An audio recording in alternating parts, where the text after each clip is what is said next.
Il est passé en veille. Oui, pas de souci. Bien, bonjour à tous. Bienvenue pour cette deuxième session sur la série de séminaires dédiés à Phoenix et à Mfront. Et donc aujourd'hui, on accueille Thomas Helfer, qui va nous parler de Mfront. Donc Thomas est ingénieur au CEA. Il me semble que tu as fait ta thèse à l'École centrale de Lyon en 2006. Tu me corriges si je dis des bêtises. Voilà. Et donc Thomas est ingénieur au CEA et donc il est le développeur principal des projets TFEL Mfront et du projet MGIS. Voilà, donc je te laisse la parole pour la présentation de Mfront. Merci. Merci pour me donner de me donner l'occasion de présenter Mfront auprès de vous. L'idée de cette présentation, c'est vraiment de vous donner un aperçu assez bref de ce qu'est Mfront. Donc j'ai tablé sur à peu près 45 minutes de présentation. Le plan, ce sera d'abord de vous montrer quelques jolies images d'applications relativement récentes d'Mfront pour essayer que vous cerniez bien le domaine couvert par ce produit-là. Ensuite, je reviendrai sur la genèse et le besoin auquel répond Mfront pour nos applications côté simulation des combustibles nucléaires. Et de manière plus générale, qu'est-ce qu'on entend par gestion des connaissances matériaux au sens implémentation pour des simulations industrielles. Après, je parlerai de manière générale des lois de comportement mécanique, qui est un peu le cœur d'Mfront, en tout cas ce qui intéresse le plus mes utilisateurs, de manière très très générale pour essayer de positionner le rôle exact d'Mfront dans une simulation mécanique. Ensuite, je vous donnerai quelques exemples de comment fonctionne Mfront et de code Mfront. Après, je parlerai un peu de ce qu'il y a sous le capot et puis je conclurai. Donc, quelques applications d'Mfront. Alors, j'ai choisi des applications très récentes. Je pense qu'elles couvrent juste la période 2020-2019. Donc là c'est pour vous donner une idée de ce qu'on fait et dans quel contexte c'est utilisé. Donc là, la première, donc c'est quasiment chronologique, je pense, c'est la plus récente en premier. Donc là, c'est un travail qu'on fait avec le FEMTO à Besançon dans le cadre de la thèse d'Alexandre Bourseret.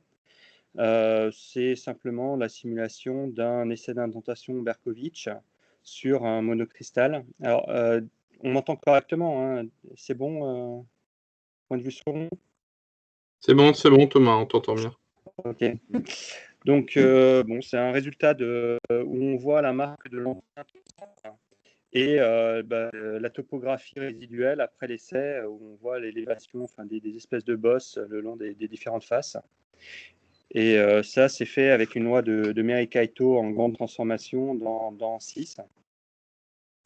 Un autre exemple qu'on m'a soumis récemment d'utilisation, donc ça, c'est à Peugeot, un groupe PSA, pardon, où ils ont utilisé Mfront pour le design d'un bloc cylindre, dont on voit le résultat ici. Donc ça, c'est fait avec Abacus dans le cadre de la thèse je crois que c'est Laurent Jacquinot, je ne suis pas sûr du prénom, sur un alliage d'aluminium. Là, c'est un exemple sur de l'homogénéisation où on a intégré une loi de comportement de type Bervet-Larzaoui, utilisant Bervet-Larzaoui pour un polycristal, avec deux types d'implémentation, explicite et implicite. On voit que les deux donnent exactement le même résultat si on compare les résultats macroscopiques sur un essai de traction, avec ici plusieurs milliers de variables internes. Donc ça, c'est un peu la grosse difficulté de ce type de méthode. Et à ma connaissance, le schéma implicite qui a été développé là est original. Et on va essayer de le valoriser dans des publications avec des collègues l'année prochaine. Donc c'est typiquement quelque chose qu'on va essayer d'étendre à d'autres schémas d'homogénéisation plus complexes. Et ici, la loi de comportement qu'on va utiliser dans la phase, dans le grain, est relativement simple. C'est une loi de Norton par plan de glissement. On va l'étendre à des lois plus complexes qui sont plus utilisées dans l'industrie, donc typiquement des Merikaito ou des lois issues de la dynamique des dislocations. Donc là, déjà, sur ces trois premiers transparents, ce qu'on peut dire, c'est que Mfront va s'occuper essentiellement de ce qui se passe au niveau d'un point d'intégration et que systématiquement, il va avoir besoin d'être intégré dans un code qui va faire le calcul de l'équilibre de la structure. Donc ça peut être Abacus, ANSYS, ça peut être Castem, Codaster, Phoenix, on verra ça tout à l'heure. Mais ça délimite un peu son périmètre et aussi ce qu'on essaye de montrer, c'est qu'on a des tas d'applications différentes qu'on va essayer de gérer dans un formalisme plus ou moins unifié. Là, c'est un autre exemple sur des géomatériaux, utilisant une technique que je ne connaissais pas, avec des personnes que je n'ai jamais rencontrées physiquement. C'est la magie de l'open source. Donc, c'est une méthode dite Material Point Method, qui a la particularité de très bien s'adapter sur des très grandes déformations. Et donc là, ce qu'on voit, c'est la chute d'une colonne qui doit être faite en sable, si je ne me trompe pas. Enfin, ça modélise du sable, et ou l'enfoncement d'un mur dans sa base. Donc ça, c'est fait avec l'université de Zhejiang. Je ne suis pas sûr de la prononciation, je suis désolé. On fait aussi pas mal de champs de phase. Donc ça, c'est un exemple qu'on a fait avec Castem, où on voit la fissuration d'un combustible nucléaire. Donc c'est un phénomène parfaitement normal et connu lors de la première montée en puissance. Le combustible nucléaire se fragmente en généralement 16 morceaux, et c'est ce qu'on reproduit ici. Ça, c'est dû au gradient de température qu'il y a dans la pastille. Un exemple avec un code explicite, pour le coup, c'est le code Mephisto qui est développé par le CEA, par Olivier Jamon. Donc, c'est un code qui a 2 ans maintenant, donc dont le but est d'aller chercher des très hautes performances en HPC.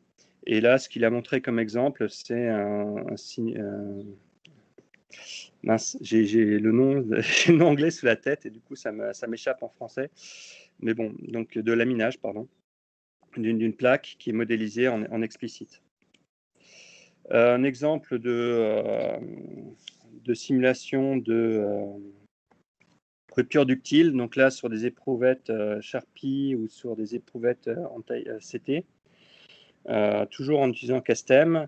Là, on va utiliser des modèles de micromécanique de type Gerson, Fergard, Needleman dans l'espace des déformations logarithmiques pour pouvoir gérer les grandes transformations. Et c'est un exemple d'utilisation de ce que je parlerai, que je détaillerai un tout petit peu plus sur ce qu'on appelle la brique standard élasto-viscoplasticity.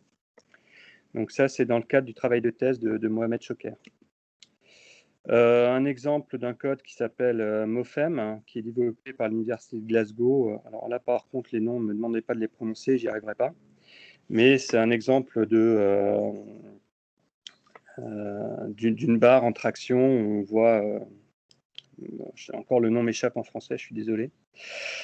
Donc typiquement le type d'application qu'on peut avoir, une autre application où on voit ici l'analyse d'une tenue d'un sol par l'université de Freiberg dans un code qui s'appelle OpenGeo6.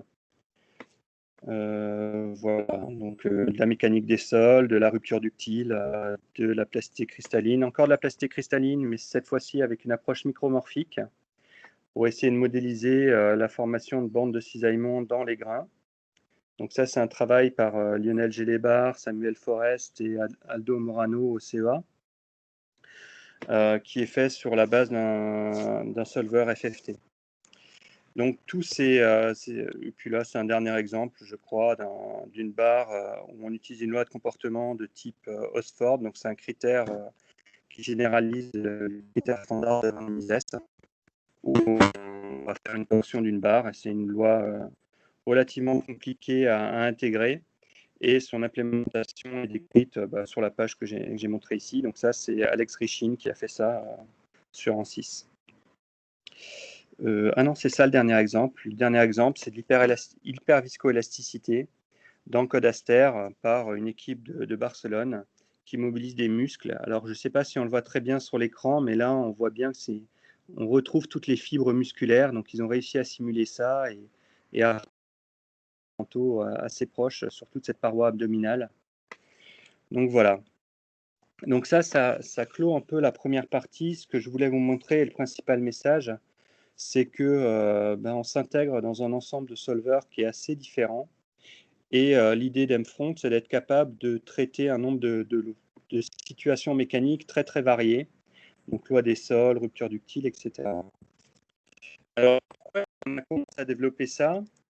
L'idée, c'est que je travaille dans une plateforme numérique qui, au CEA, s'appelle Pléiade et qui a vocation de décrire un ensemble de combustibles de systèmes nucléaires différents. Donc, on a les réacteurs à eau pressurisée en France qui correspondent à l'intégralité du parc électrogène français. Donc ça, c'est ce qu'on appelle les réacteurs à eau pressurisée. Donc c'est ce qu'on trouve ici. Donc, on a à la fois une application de recherche développée par le CEA qui s'appelle Ession et une application qui s'appelle Cyrano développée par EDF qui est là pour être en soutien à l'exploitation et défendre des dossiers de sûreté. Donc on est sur quelque chose de très réel. Des codes qui sont liés aux réacteurs à sodium, des codes plutôt liés à ce qui se passe sur des réacteurs expérimentaux. On va essayer de regarder comment évoluent les matériaux sous irradiation, des designs d'expérience, ce qui se passe au niveau des microstructures. Donc tout ça, c'est ce qu'on développe au sein de la plateforme. Et ce dont on se rend compte, c'est que c'est des simulations qui sont extrêmement riches, en particulier du point de vue matériaux, et on va se retrouver à devoir décrire une grande variété de matériaux, que ce soit des céramiques, des métaux, des composites, et sur des situations de fonctionnement qui sont très diverses, dans lesquelles on va avoir des situations qui vont durer plusieurs années et des simulations d'accidents où on simule ce qui se passe sur quelques microsecondes. Donc, on a des variétés de lois de comportement qui vont décrire des phénomènes comme du fluage, du gonflement, des effets d'irradiation, des changements de phase, de rupture, qui sont très importants. Tout ça dans un contexte qui est potentiellement peut servir de support à des études de sûreté qui vont être présentées à l'autorité de sûreté nucléaire. Donc, on est dans un contexte où on doit gérer toute cette variété et apporter un maximum de garanties sur la validité des résultats, sur la façon dont on a obtenu ces résultats. Et c'est ce contexte-là dans lequel je travaille et qui a conduit au développement d'Mfront. Donc, pour résumer, Mfront, même s'il est open source, c'est loin d'être un jouet. Pour nous, c'est quelque chose de très central sur notre stratégie de gestion de nos calculs et de capitalisation de nos données matériaux.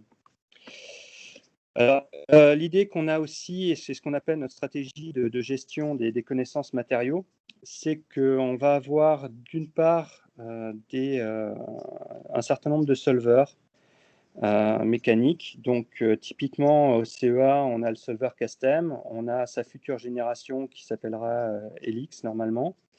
On a le code Mephisto, on a Europlexus, on a des codes industriels type Cyrano. On travaille avec des partenaires qui sont plutôt sur ANSYS ou plutôt sur Abacus. EDF qui a développé son propre code élément fini qui s'appelle Codaster. Donc, on a décidé de découpler en fait toute la partie solver qui a son propre processus d'assurance qualité, donc qui doit garantir que tout fonctionne correctement de son côté, qu'à sa base de cas-tests de validation, et toute l'implémentation des connaissances matériaux qui vont alimenter nos simulations, donc toute cette partie qui va être gérée par Mfront.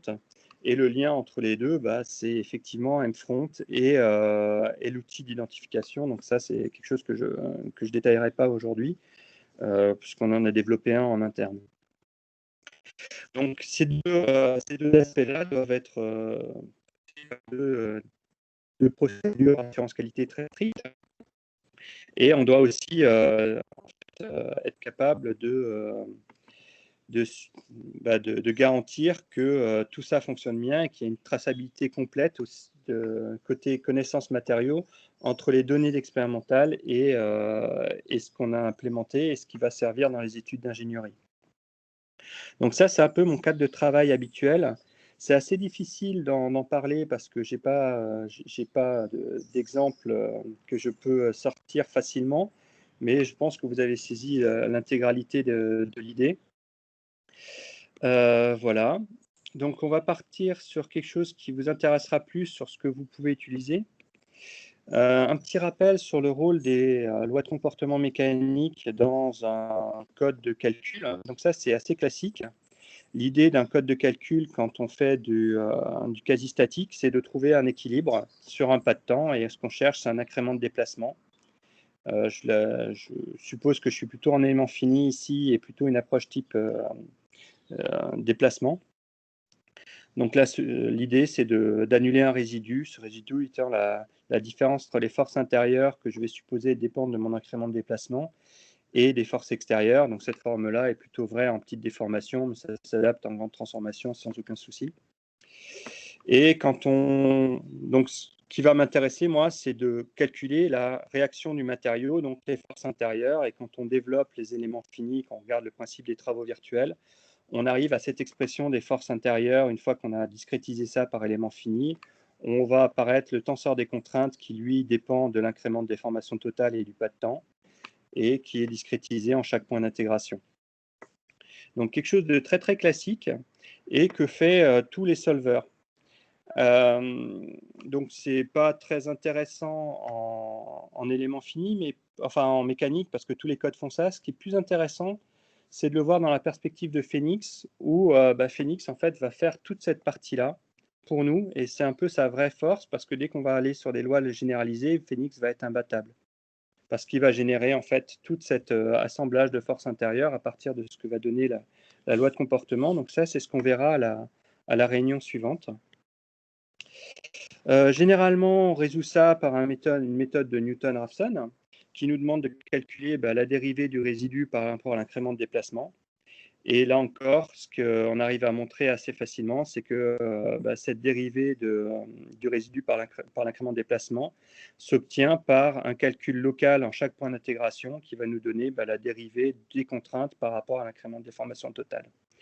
Donc, ce que montre ce transparent-là, c'est que d'un point de vue mécanique, la loi de comportement, elle va nous demander deux choses. C'est de calculer les contraintes ici, et c'est de nous calculer cet opérateur tangent. Donc, c'est ça le rôle de mFront en premier lieu. Donc, c'est ce que j'ai repris ici.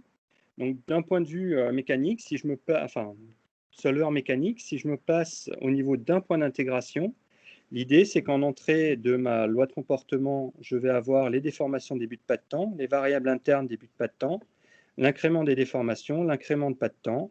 J'appelle ma loi de comportement, et en sortie, j'ai les valeurs des contraintes en fin de pas de temps, j'ai les valeurs de variables internes en fin de pas de temps, et j'ai cette fameuse dérivée.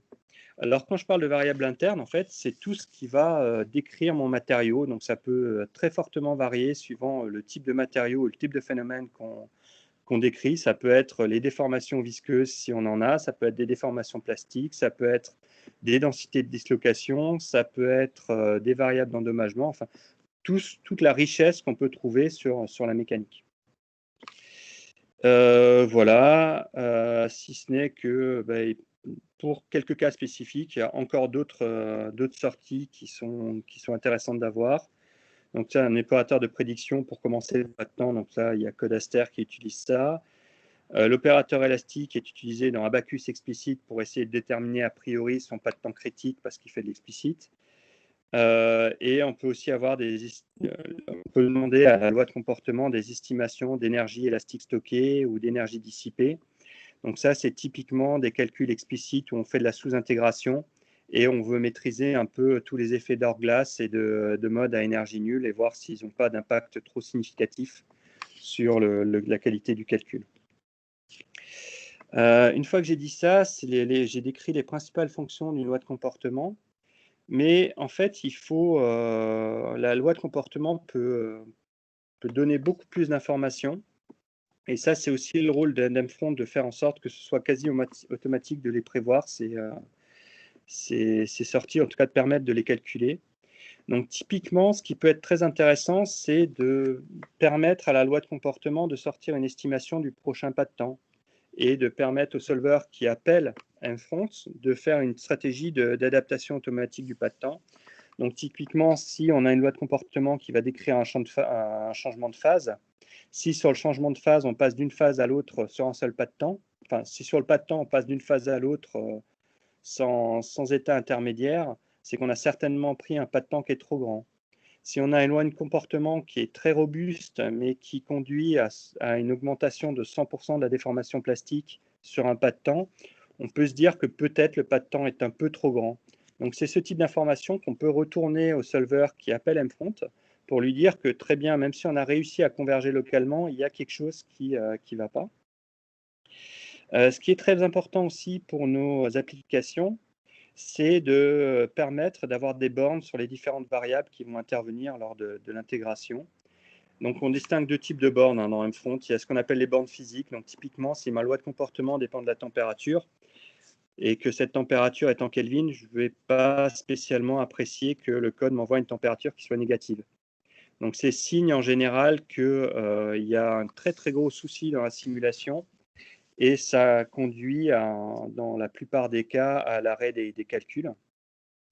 Et sinon, on a des bornes dites standards qui sont simplement le fait que quand j'ai une corrélation qui a été identifiée, enfin une loi de comportement qui a été identifiée sur un certain domaine de température, de fluence neutronique ou ce genre de choses, eh bien, je vais peut-être me retrouver en extrapolation et il est probable que mon utilisateur aimerait savoir qu'il utilise la loi dans un domaine qui n'est pas celui sur lequel il a été identifié. Je vais passer un peu sur tout le reste. Il y a un point qui est intéressant peut-être, c'est que de temps en temps, on va voir dans la suite qu'on on a plein de méthodes d'intégration pour intégrer la loi de comportement sur un pas de temps. Parfois, ces méthodes échouent. Et donc, ce cas-là, c'est intéressant d'avoir des messages d'erreur assez clairs pour essayer de comprendre ce qui se passe. Et on a aussi des fonctionnalités ici. Celle-ci est assez importante. On a un petit code qui permet de reproduire ce qui se passe sur un point matériel. Et ce code-là s'appelle mtest. Et on peut demander à mfront de générer des jeux de données mtest en cas d'échec d'intégration. Donc, si vous avez une simulation qui dure plusieurs centaines d'heures, il peut arriver que de temps en temps, il y ait une intégration qui échoue. Et donc là, vous pouvez demander à mfront de générer un petit jeu de données qui va permettre de reproduire le pas de temps qui s'est mal passé. Et ça peut vous permettre d'optimiser ou de voir ce qui s'est passé, si mal passé, d'optimiser ou de rendre plus robuste votre loi de comportement. Donc, c'est quelque chose qu'on fait de manière assez usuelle. Et ce dernier point, je vais l'illustrer un peu plus tard, mais il est extrêmement important, en particulier dans l'interaction entre mfront et Phoenix. Voilà, donc là, j'en suis au transparent 20. Je vais commencer à parler d'mfront en tant que tel. Donc, ceci reprend un peu mon introduction. L'idée, c'est qu'on va commencer à écrire un fichier. Ici, je l'ai appelé plasticity.mfront. Donc là, vous avez la tour de Babel, si je ne me trompe pas, et ça, c'est l'anneau unique dans le Seigneur des Anneaux. Donc, ce que ça exprime ici, c'est qu'on va, écrire une fois pour toutes la loi de comportement qui nous intéresse, de manière complètement indépendante du code dans lequel il va être utilisé, ou quasiment indépendante. Il y a peut-être quelques informations supplémentaires qu'il va falloir ajouter pour le code en question, mais 99% du code sera indépendant du code appelant. Et ensuite, on va demander à mfront de générer des sources C++ qui sont spécifiques au code qui nous intéresse. Donc là, si on fait mfront interface égale umat de fichier plasticity.mfront, ça va générer un jeu de données, enfin un ensemble de fichiers C++ qu'on va compiler. Ça va faire une librairie dynamique. Et cette librairie dynamique va pouvoir être intégrée dans Castem. Alors oui, umat, c'était mal choisi à l'époque. J'aurais pas dû l'appeler comme ça, mais c'est comme ça que ça s'appelait dans Castem il y a 15 ans. Ça fait plutôt penser à Bacchus. C'est historique. On a l'interface Aster qui nous permet d'attaquer code Aster et on a une interface par code particulier.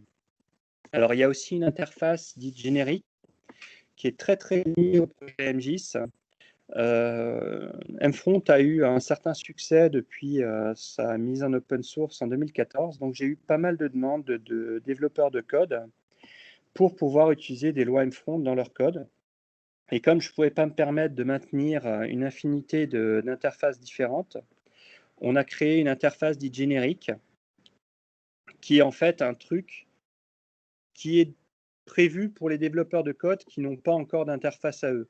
Donc, si vous avez un code, quel qu'il soit, votre petit code élément fini à vous, votre code de FFT ou un code d'une autre méthode, je ne sais laquelle, l'idée, c'est plutôt d'utiliser cette interface dite générique qui est en fait commune à tout un tas de codes. Donc, parmi les exemples que je vous ai montrés, cette interface générique, elle est déjà utilisée par Mofem, OpenGeoSys, Mephisto, etc., etc. Donc, je pense qu'on en est à une dizaine de codes qui aujourd'hui se basent sur cette interface générique.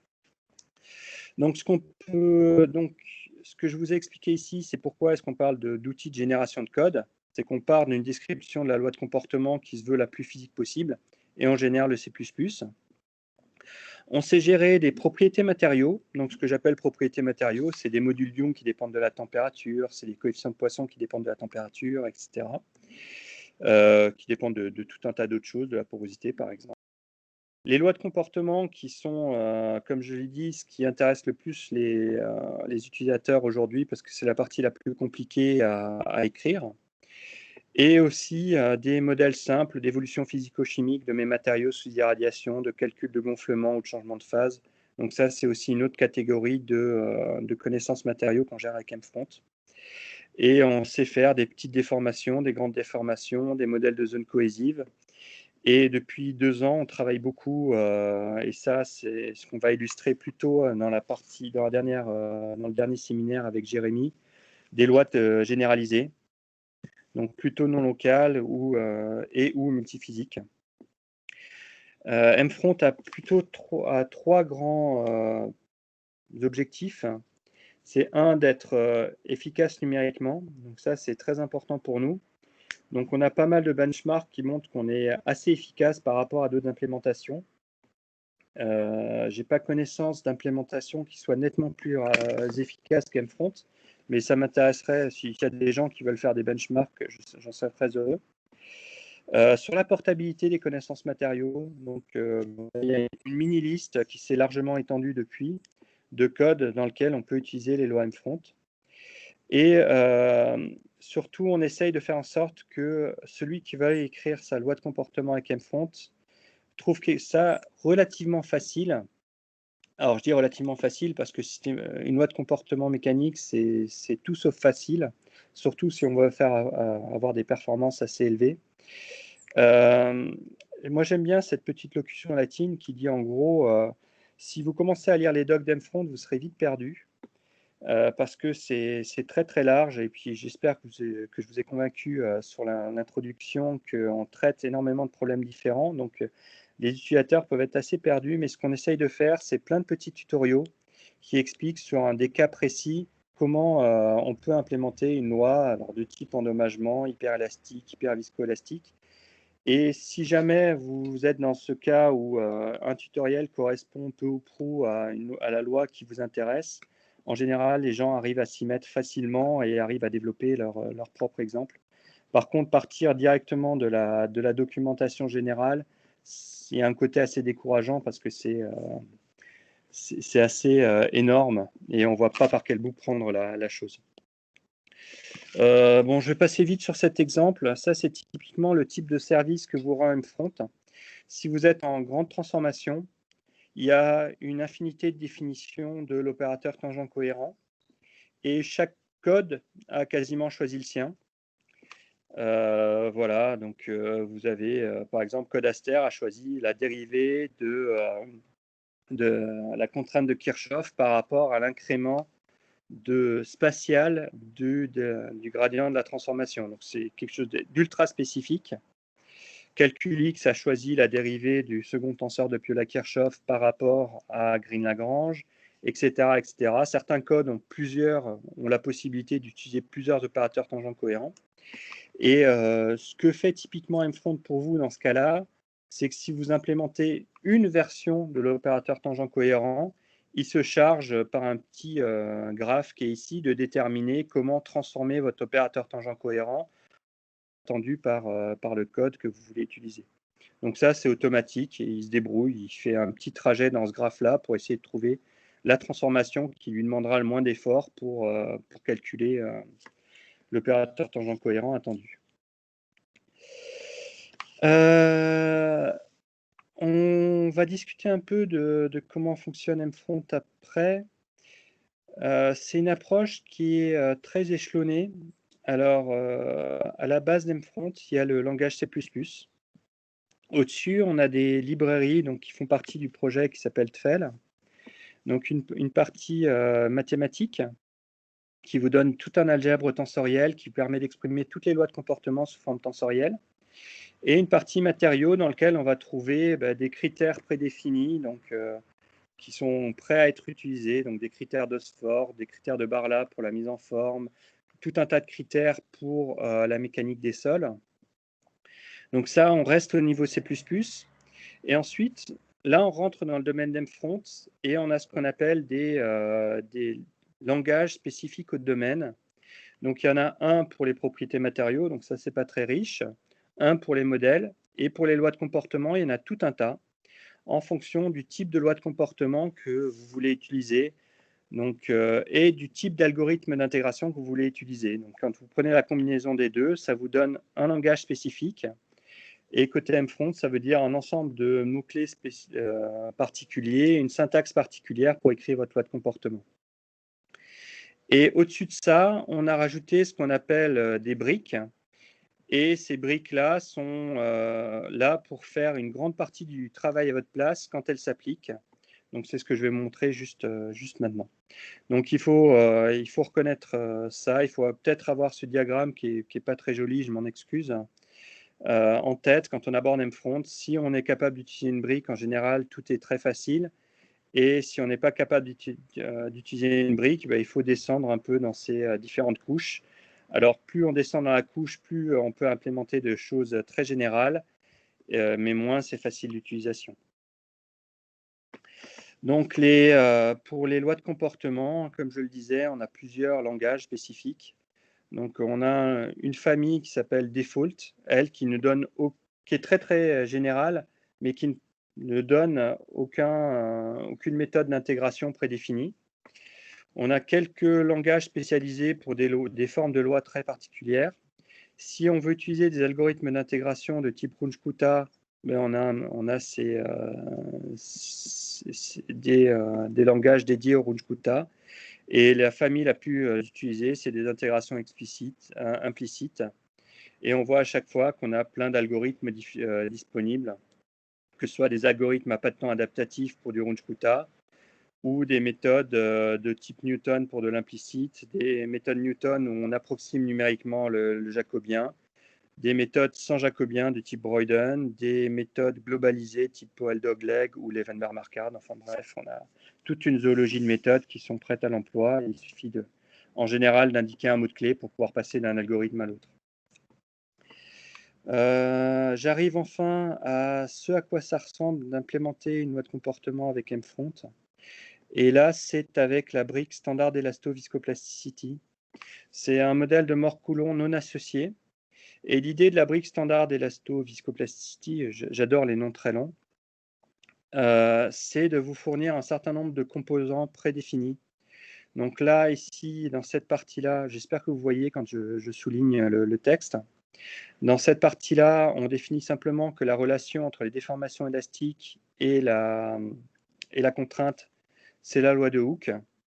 Ensuite, on va définir des écoulements inélastiques. Donc là, ça va être de la plasticité. Le critère, ça va être un critère de Moore-Coulomb dont on va donner les coefficients ici. Et dans ce cas particulier, on est dans une loi de sol. On a choisi de faire un écoulement qui est non associé. Donc on donne un deuxième critère qui lui aussi est un critère de Moore-Coulomb. Voilà. Et on a un écrûssage isotrope de type linéaire avec un seuil qui est nul parce qu'on est obligé de mettre un seuil dans ce cas-là. Donc, on est ici dans le cas d'une loi qui rentre dans le cadre de la brique. Donc, c'est uniquement déclaratif. Il n'y a absolument aucun code.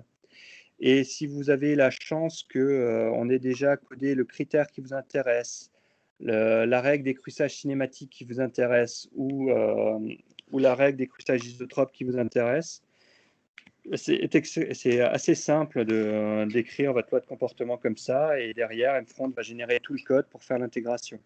Donc, on est sur quelque chose de très déclaratif et de très, très haut niveau, mais qui est assez limité. On a un certain nombre de composants qui sont décrits. Donc, il faut voir si ça rentre. Et si ce n'est pas le cas, il faut implémenter vous-même votre loi de comportement. Donc ici, c'est un exemple d'une loi de Norton. Donc c'est la loi de comportement non linéaire la plus simple. On aurait pu l'implémenter aussi avec la brique standard elasticity, mais là, j'essaye de montrer comment on peut l'implémenter hors de cette brique. On utilise un schéma d'intégration implicite, donc c'est sur votre droite. On écrit un système implicite qui vérifie, en fait, l'idée c'est de trouver des incréments de variables internes. Donc les variables internes, c'est l'incrément de déformation élastique ici qui est automatiquement défini et l'incrément de déformation plastique cumulée qui est delta P ici. Donc on a le système implicite là et on est obligé de définir le jacobien. L'implémentation mFront, elle commence par dire que on va faire de l'implicite. Donc le DSL implicite, c'est une méthode type θ méthode, par défaut pour des lois en petite déformation, en tout cas exprimée à l'aide de déformations. Donc ça peut être aussi des déformations de type logarithmique si on passait en loi de grande transformation. On donne le nom de la loi. Ici, j'ai utilisé une brique qui dit standard elasticity. C'est simplement, je dis que la loi qu'on utilise, c'est la loi de Hooke. Et ça me permet de calculer tout un tas de choses automatiquement, dont les contraintes sont calculées automatiquement, les contraintes en milieu de pas et en fin de pas. Et l'opérateur tangent cohérent est calculé automatiquement à partir du moment où j'indique que c'est cette brique-là. Ici, j'indique que j'ai besoin que le code qui appelle la loi me fournisse un module Young. Alors ici, on voit apparaître un nom qui s'appelle setGlossary-name et Young modulus. Donc ce Young modulus-là, c'est ce qui apparaît en général dans le jeu de données du code qui appelle. Donc c'est une façon de le déclarer. Par contre, dans le code, ça s'appellera grand E. Ensuite, on déclare qu'on a besoin de nu qui est associé au coefficient, un coefficient de Norton et un exposant de Norton. Donc là, ce qu'on peut voir aussi, c'est qu'on peut utiliser des symboles Unicode pour écrire nos formules. C'est ce qu'on verra dans la suite. Donc c'est assez proche du langage mathématique. Le DSL implicite déclare automatiquement la déformation élastique comme une variable interne. Ça, c'est imposé. Et on peut en rajouter autant qu'on veut. Donc ici, on définit comme variable interne la déformation plastique cumulée. Et derrière, on doit écrire notre système implicite avec notre résidu qui est ici et notre matrice jacobienne. Donc, à partir des quelques informations qui sont ici, et le fait qu'on sache le nombre de variables associées à la déformation est automatiquement défini ici. La résidu associé à la déformation plastique cumulée est automatiquement défini ici. Et tous les termes de la jacobienne sont automatiquement définis ici. On voit aussi qu'on a un langage qui est quand même très très proche de l'expression mathématique et on a un lien qui est quasi direct entre cette expression qui se trouve ici sous forme tensorielle et son expression mathématique qu'on retrouve ici.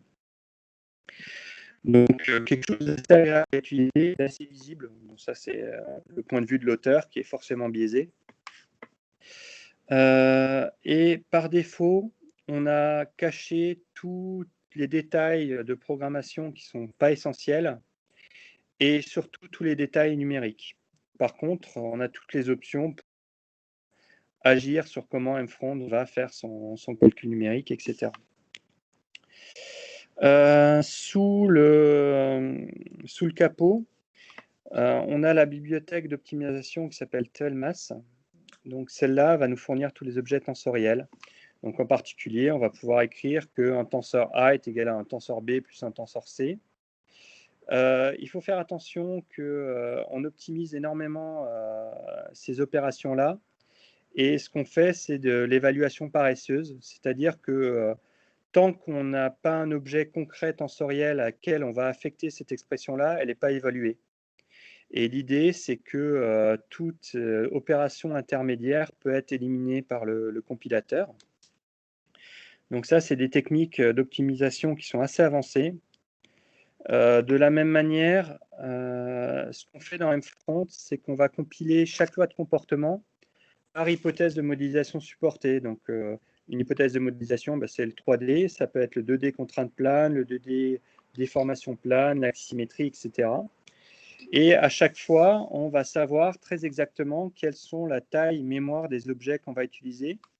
Et quand on fait ici une opération de type un tenseur en 1D est égal à cette somme-là, B plus C plus 2 fois D, on est capable de dérouler toute cette boucle à la compilation. Donc ça, c'est très important c'est assez important pour les performances.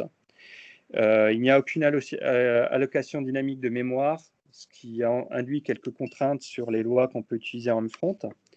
Et on a beaucoup d'optimisations qui sont faites.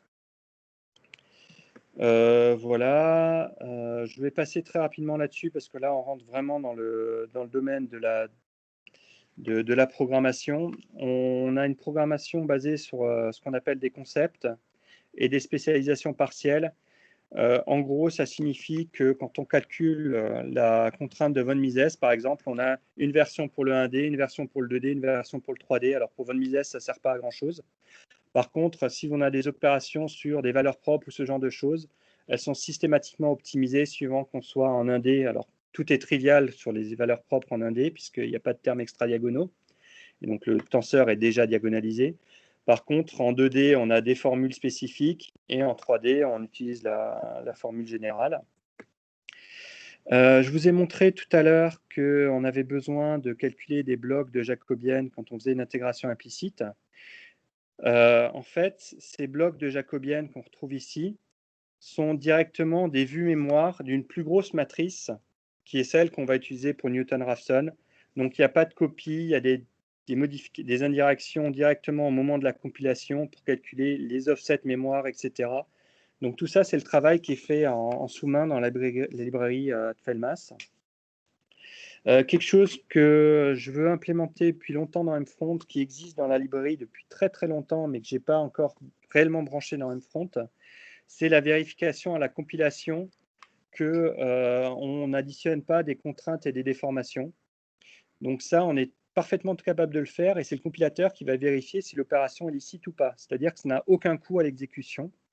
Donc je ne suis pas très loin de l'avoir branché, il me manque juste un peu de temps, et ça fait 2 ans que je n'ai pas le temps de le faire, mais bon, je vais y arriver. Voilà.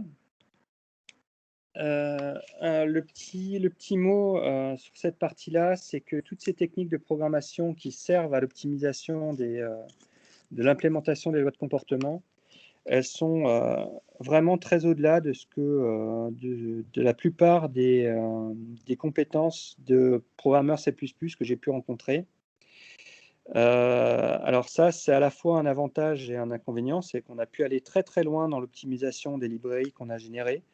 Par contre, il faut vraiment que ça peut poser des problèmes de maintenance, et c'est une des raisons pour lesquelles on suit très très fortement l'évolution du langage C++, parce que cet ensemble de techniques devient de plus en plus facile à implémenter au fur et à mesure de l'évolution du langage. Et à peu près tous les 3 ou 4 ans, je réécris totalement les parties Tfelmas et en partie Tfelmaterial pour tenir compte des évolutions du langage et rendre ces librairies beaucoup plus maintenables et aussi un peu plus efficaces. Voilà, en particulier la notion de concept qui permet de distinguer des tenseurs d'ordre 2, des tenseurs d'ordre 4, des opérations sur les tenseurs d'ordre 2 ou d'ordre 4, qui est quelque chose que j'ai implémenté à l'époque, il y a 15 ans maintenant, sur la base du C++ 98, et qui a été introduit dans le langage en C++ 20. Donc, dans 4 ou 5 ans, je vais pouvoir me baser sur la partie C++ 20 et éliminer une grande partie des choses qui sont très difficiles dans M-Front aujourd'hui. Par contre, le fait qu'on fasse évoluer M-Front très fortement d'une version à l'autre a quasiment aucune incidence sur les utilisateurs. Et ce qu'on garantit, c'est qu'un fichier qu'on a écrit il y a 15 ans marchera à l'identique dans la version actuelle. Donc ça, c'est une contrainte très très forte. Il y a peut-être une ou deux exceptions de quelque chose de très très borderline qui ne fonctionnerait plus aujourd'hui, mais c'est vraiment très très exceptionnel. Et on insiste vraiment sur la pérennité dans le temps des implémentations. Voilà, et toutes ces techniques d'optimisation, en fait, c'est la vraie raison pour laquelle on écrit un code de génération de code, parce que moi-même, je serais incapable d'écrire facilement ou en temps raisonnable des implémentations de loi de comportement sur la base d'Mfront, enfin de la librairie de FileMass ou de la librairie de FileMaterial. C'est-à-dire qu'il y a beaucoup trop de choses à prendre en compte, c'est beaucoup trop compliqué. D'où l'idée d'avoir écrit Mfront pour faire l'effort une seule fois pour toutes. Voilà. Typiquement, l'exemple que je vous ai montré de la loi de Norton, ça doit tenir en une trentaine de lignes côté Mfront. Le nombre de lignes de code générées par Mfront doit être entre 1500 et 2000 lignes de code. Donc ça, c'est pour expliquer à peu près la différence entre les deux, entre la version qui nous intéresse vraiment, qui contient notre physique, et le code qu'il est nécessaire de générer pour avoir toutes ces optimisations et tout ce travail. Bon, je vais passer très vite sur les benchmarks parce que ces benchmarks datent un peu. De toute façon, j'arrive à la fin de la présentation. L'idée, c'était de montrer qu'on a testé là aussi beaucoup de lois de comportement dans EDF. Donc ça, c'était très intéressant parce que c'était en 2013, c'était avant la mise en open source. C'était une évaluation par l'équipe de développement de Codaster, en particulier Jean-Michel Proy, qui a énormément contribué à Mfront. Et qui avait comparé, grosso modo, les temps de calcul de différentes implémentations entre leur implémentation native et les implémentations Mfront qu'ils en avaient faites. Et dans la plupart des cas, on était très concurrentiel. Je crois qu'il y avait que la loi de Mazar qui n'était pas aussi bonne en Mfront que dans la loi native. Mais entre-temps, ils ont beaucoup optimisé l'appel des lois externes dans Codaster. Donc, je ne suis même pas sûr que ça tienne toujours. Et c'est à l'issue de ce benchmark-là que Codaster, enfin que l'équipe EDF a demandé la mise en open source d'Mfront. Donc sans ce travail de benchmark, en fait, je ne serais pas en train de vous présenter quoi que ce soit aujourd'hui. Voilà, donc là c'est pareil, on a des différences sur différents types de lois entre les calculs Codaster et les calculs Mfront.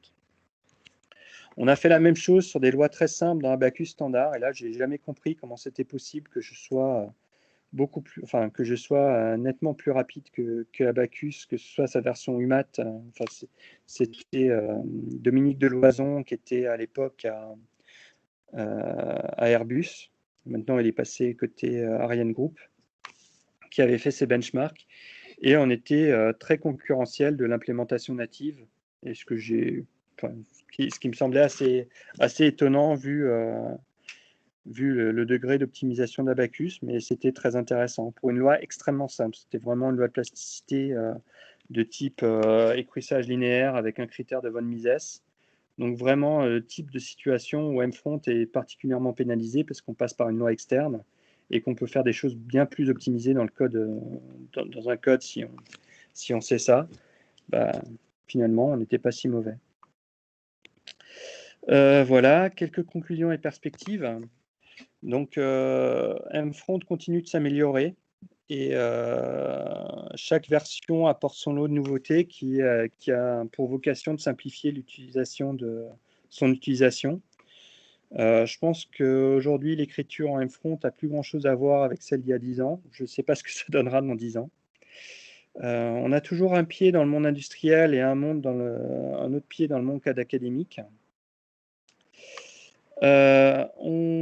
Les travaux de la version 3.4, celle qui va sortir pour le club utilisateur du 25 novembre, on avait 3 gros développements. C'était tout ce qui est loi généralisée, dont on parlera dans le troisième partie du séminaire, tout ce qui est loi de plasticité poreuse pour la rupture ductile, et une dernière chose qui est presque interne entre le CEA et EDF, qui est une façon de stocker nos fichiers Mfront pour la capitalisation.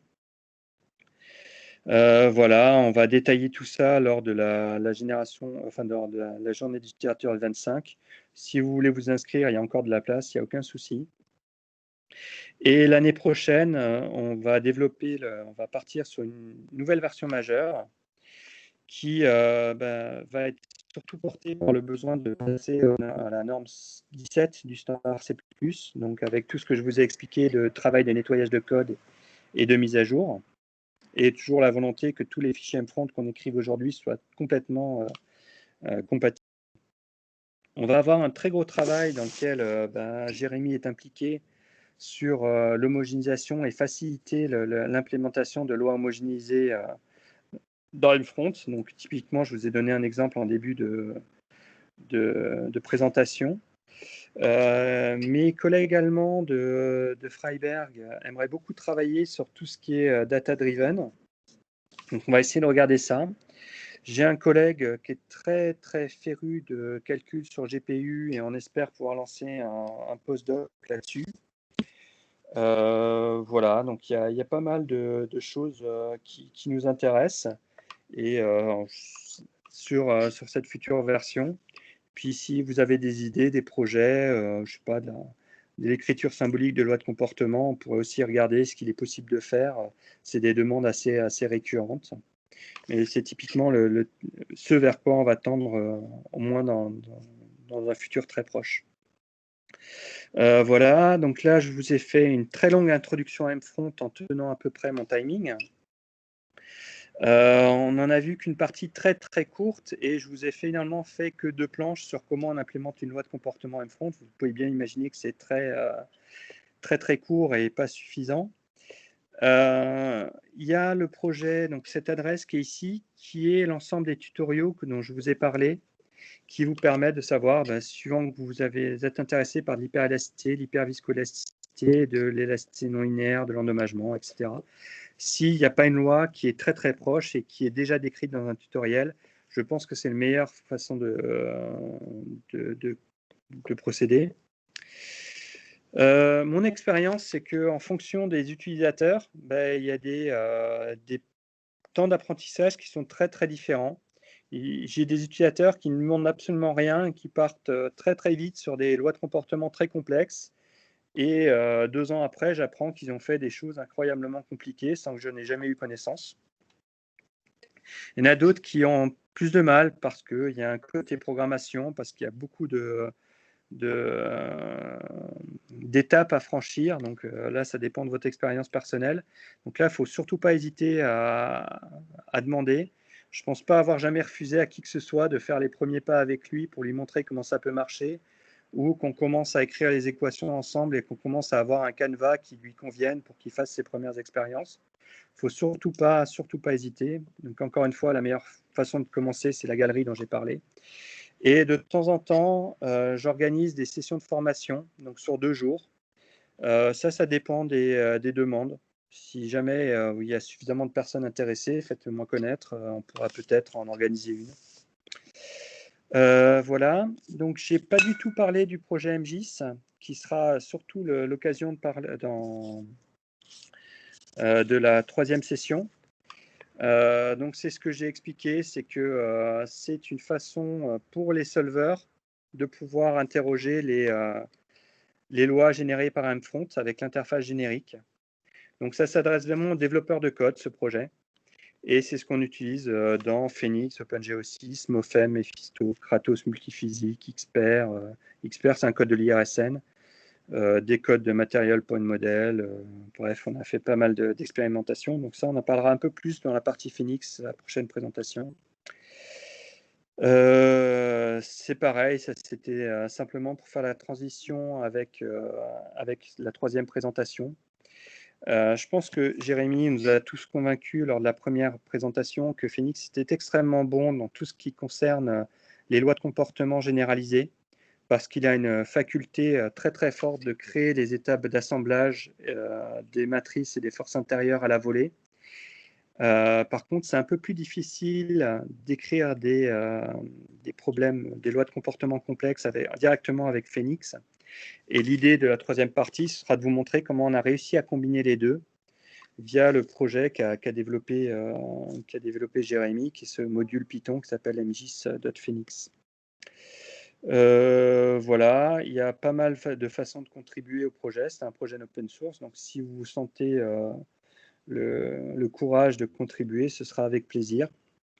Voilà. Et j'ai fini. Je vous remercie pour votre attention. Merci beaucoup Thomas pour la présentation. Je pense que dans ton intro, on a très bien senti le besoin de ce genre d'outils sur la pérennité des codes de calcul, leur vérification, surtout dans un contexte nucléaire. Donc je pense que ça, c'est vraiment très important et on voit que ce genre de projet permet de contribuer à tout ça de manière très efficace. Et puis aussi, oui, le côté open source, hein. Comme tu dis, la magie de l'open source, c'est qu'après, les gens se branchent dessus et on fait des choses très sympas sans même qu'on le sache tout de suite. Voilà, donc s'il y a des questions, ben, n'hésitez pas. Oteram, tu as une question? Non? Il y a une main levée, effectivement. Mais je crois qu'il est parti. Je le vois pas dans le... Je le vois plus dans les participants. Il est peut-être parti. Donc s'il y a d'autres questions...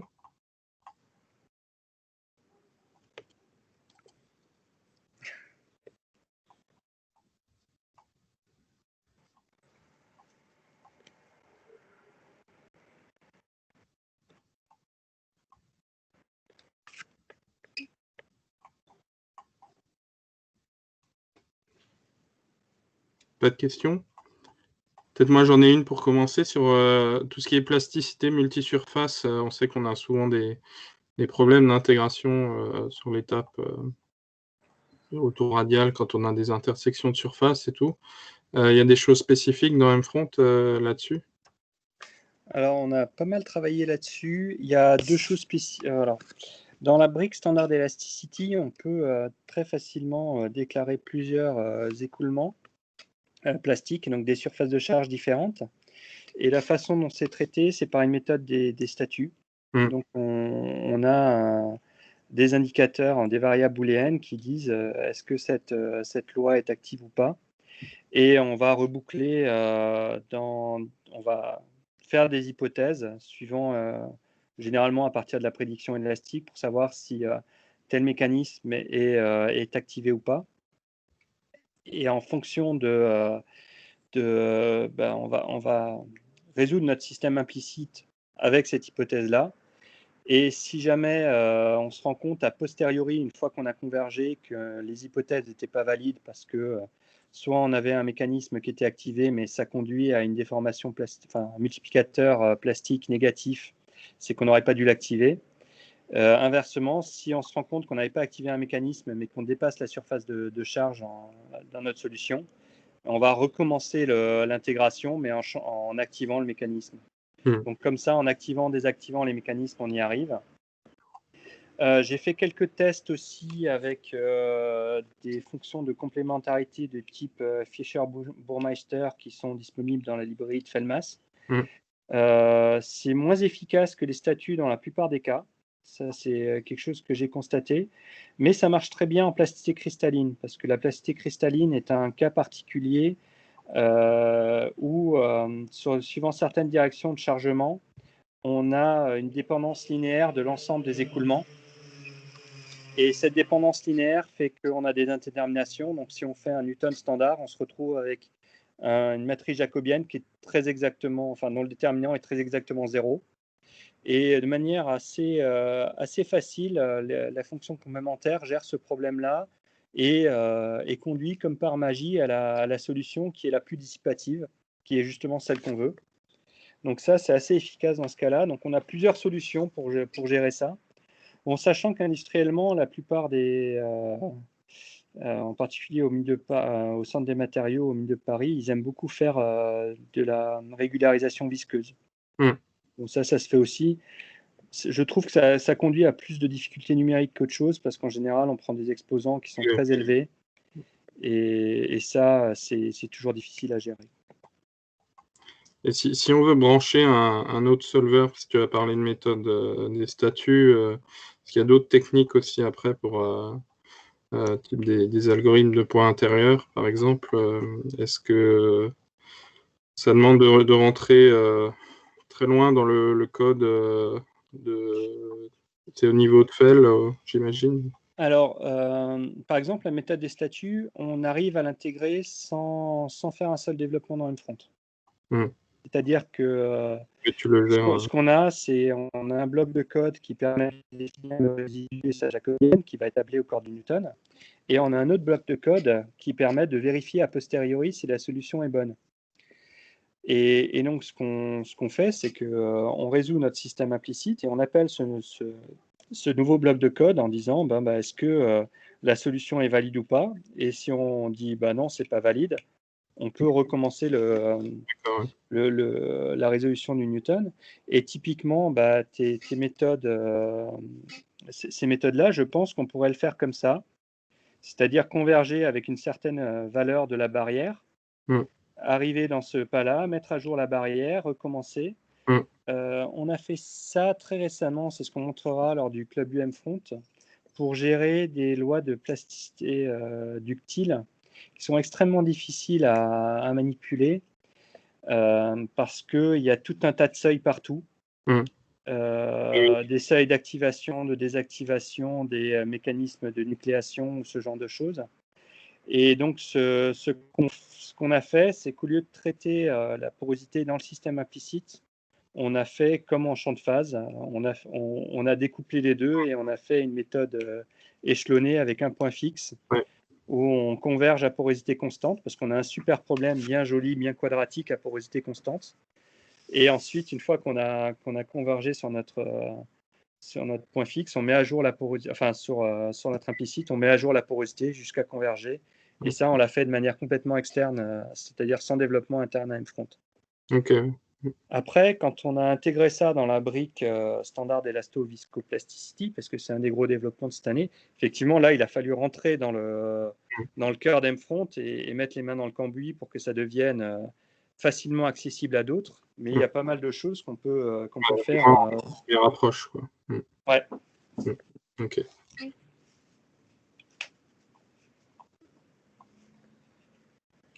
Alors, est-ce qu'il y a d'autres questions?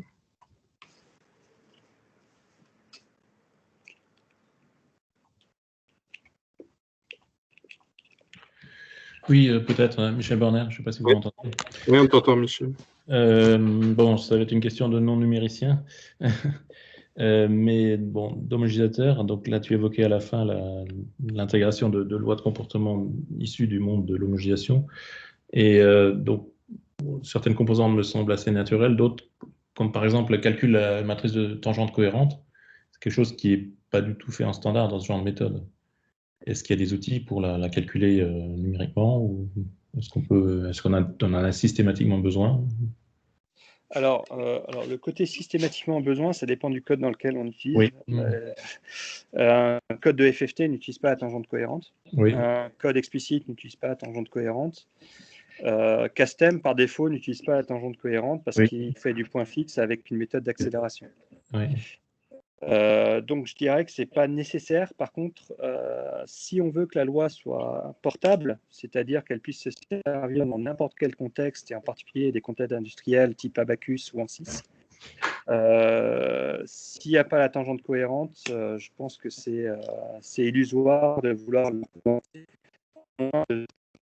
C'est ce qu'on voit dans un article, je pense à un article de Rousselier et Stéphane Kilissi, et je crois qu'il y avait Georges Caïto aussi, où sur certaines lois assez complexes, ils n'avaient pas accès à la tangente cohérente, et ils avaient une matrice d'élasticité, on avait une superbe convergence à d'ordre 1 qui était extrêmement lente. Oui. Donc en fonction des codes cibles, ça peut paraître très vite rédhibitoire de ne pas l'avoir. Oui, je comprends. Pour répondre à ta question sur l'homogénéisation, oui. Donc j'ai parlé du schéma implicite pour Berverler-Zawi, qui s'étend à la règle en bêta sans difficulté, et je pense à d'autres règles de ce type-là. En fait, dans ces cas-là, on a directement l'opérateur tangent cohérent. De manière générale, on a des formules toutes bêtes en implicite, enfin toutes bêtes. On fait de la dérivation composée et on arrive à montrer que si on est capable d'exprimer le jacobien du système, on a quasiment automatiquement, dans la plupart des cas, accès à l'opérateur tangent cohérent. Donc il y a un lien très fort entre le jacobien du système implicite et l'opérateur tangent cohérent. J'ai écrit un rapport, je ne sais plus, qui est sur ResearchGate là, cette année, où justement je reprenais ça pour les lois standard et je montrais comment on pouvait le généraliser sur des lois multiphysiques pour calculer tous les termes de couplage entre les différents phénomènes. Et systématiquement, le truc et astuce est le même, c'est qu'on dérive le système implicite. Et si on a la matrice jacobienne et une dépendance pas trop méchante, ce qui est le cas en petite déformation, à la déformation totale, on arrive à retrouver nos petits assez facilement et on a un calcul quasiment automatique de l'opérateur tangent cohérent. C'est pas tout à fait vrai en grande transformation, mais bon, ça se gère aussi. D'accord.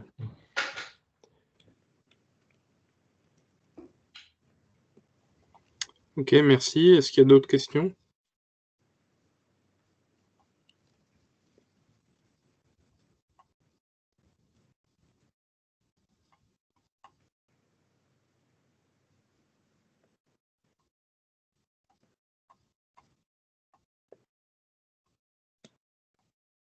Non, bah, s'il y a plus de questions, je pense qu'on peut s'arrêter là.